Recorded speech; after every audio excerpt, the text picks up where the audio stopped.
The first thing to do, really, in terms of working with any kind of challenging emotion, is to see if you can be more conscious of that which is noticing the strong reaction you might be having.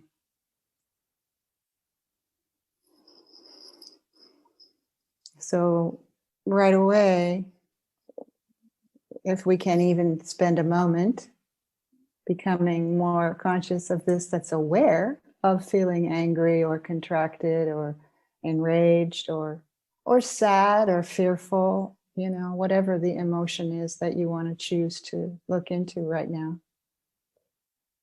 The minute we become at least a bit more aware of what's aware of it, there's already a little bit of distance and space for us to actually inquire more deeply, understand more deeply, perhaps have more compassion for ourselves, really, in this moment first, for suffering with whatever it is that's arising and so uncomfortable.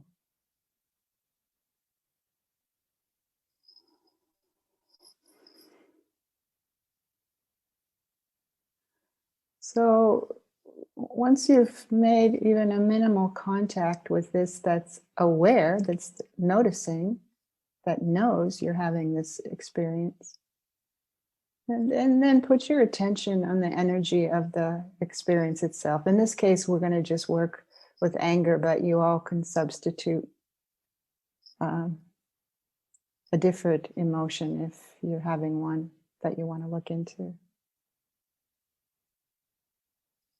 So what is the energy of anger or fear, sadness, whatever? What's its energy? And so for a moment, we step away from the narrative. Perhaps there is a narrative that the mind is churning away with. It's not fair. They shouldn't have done this. Why is it always me? I don't want this, etc., etc. All of those are thoughts about the energetics that you feel, but it's more helpful to get curious about the energy. So where in your body do you feel energy that you are attributing to this particular emotion?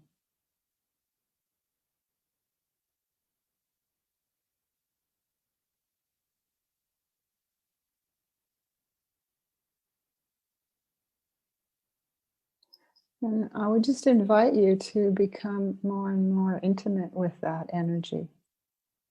The mind would like to get rid of it, but this is a different way of working with challenging emotions. So can we become more intimate with it, even if it's uncomfortable in the beginning?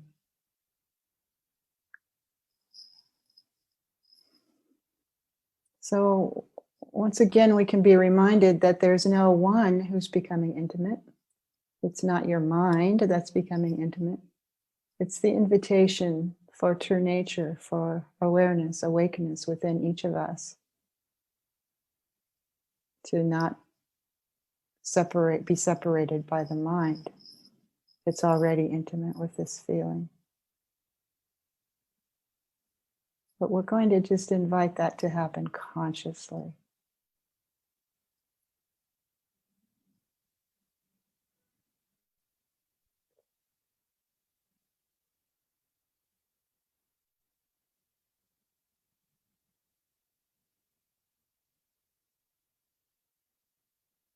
And it will be tempting to go back to the narrative and try to figure it out or analyze it. No, that's okay to do some other time, but it doesn't really address the suffering.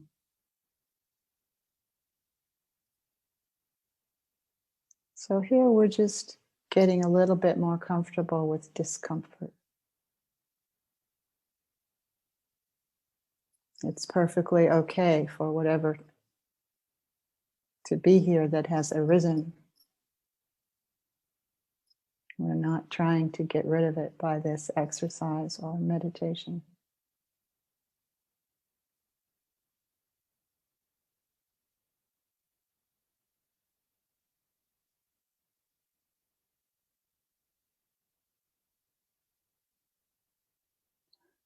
So perhaps you're feeling anger in the gut, or sadness in the heart area, or anxiety down in the belly. It doesn't matter where you locate it, but just get more and more curious and intimate with its energetic, felt sense.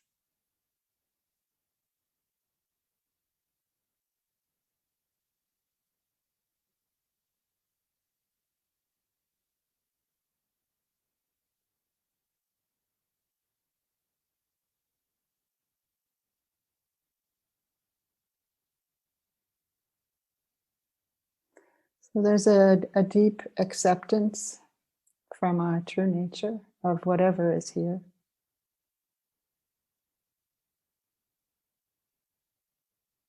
It isn't judging or grasping hold or pushing away,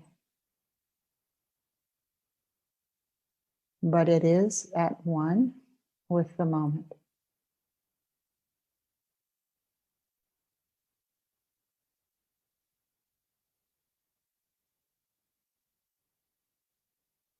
So you might notice that as soon as you aren't at war with whatever is arising, as soon as you are not judging that this shouldn't be here, that you don't want it here, that you want it gone, as soon as that subsides, even a little bit, you may feel that the emotion somehow takes a different shape. It begins to transform. We haven't done this exercise in order to transform it. We're just curious and not being separate from it.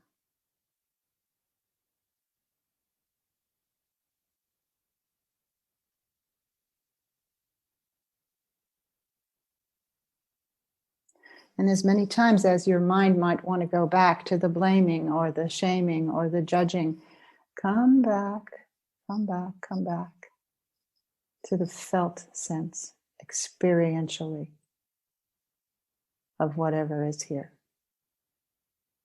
What's the experience of fear, of anger, of sadness, of anxiety? Now, obviously, we could do this exercise with joy as well, but joy doesn't usually pose many problems for the mind.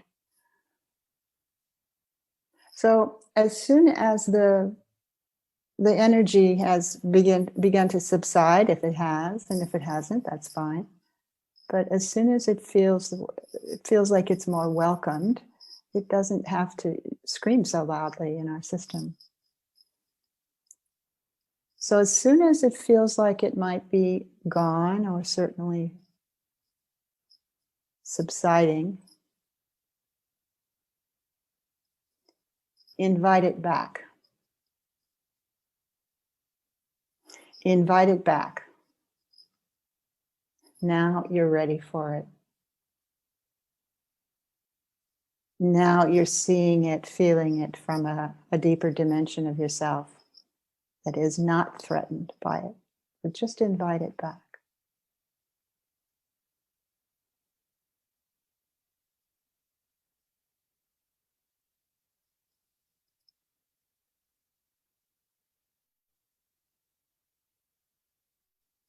And see what happens.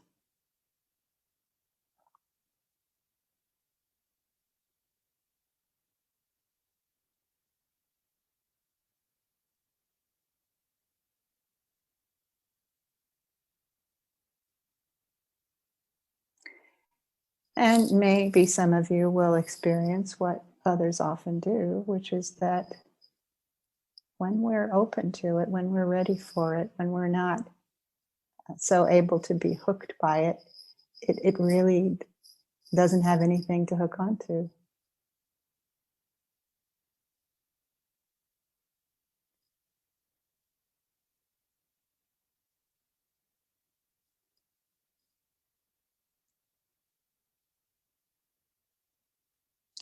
Some of you may be familiar with some of Byron Katie's questions and ways that she deals with what comes up. But one of them is, I look forward to this coming again.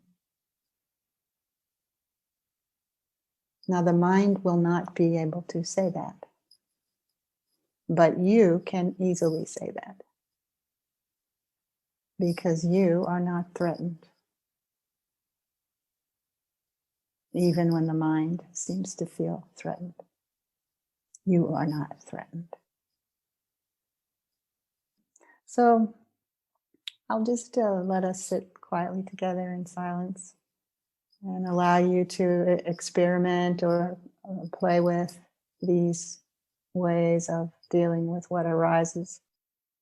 And I'm sure you will notice that the narrative of all of it comes back over and over again. Just see that that's what happens. That's how we stay stuck. We're attached to the narrative. It doesn't mean the narrative is wrong. That just arose as it did. But can you see that it's an idea? It's a judgment. It's not the actual thing that you're dealing with now, which is experience. The experience of anger, the experience of fear, the experience of anxiety, the experience of sadness, whatever it is, in the moment. And we're not trying to resurrect it if it isn't here. But you can just see what wants to be revealed when we just sit quietly together.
So before I invite the bell, I want to invite you to look into two more questions.